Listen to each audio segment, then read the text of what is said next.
ఉపవాసం ఉండి దేవుని సన్నిధికి వచ్చి ప్రార్థన చేస్తున్నప్పుడు మనం చెప్తుంది ఏమిటయ్యా అంటే, మా శరీర ఆహారం కన్నా, శరీర ఆరోగ్యం కన్నా మా ఆత్మీయత మాకు చాలా విలువైంది.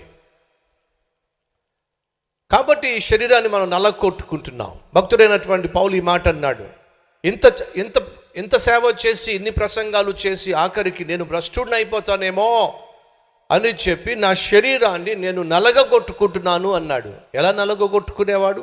ఉపవాసాలతో. తరచూ ఉపవాసాలు, తరచూ జాగారం చేసేవాడు, ఉపవాసం ఉండేవాడు. ఫలితంగా తన శరీరాన్ని నలగగొట్టుకునేవాడు. మనం ఎప్పుడైతే దేవుని సన్నిధికి ఉపవాసం ఉండి వస్తున్నామో మనం మన శరీరాన్ని నలగొట్టుకుంటున్నాం. దేవునికి ఇండైరెక్ట్గా మనం తెలియచేస్తున్నాం, ప్రభువా, మా ఆహారం కన్నా, ఆకలి తీర్చుకోవడం కన్నా, ఆరోగ్యం కన్నా మా ఆత్మీయత మా దృష్టిలో మిన్న. మా ఆత్మీయతను కాపాడుకోవడం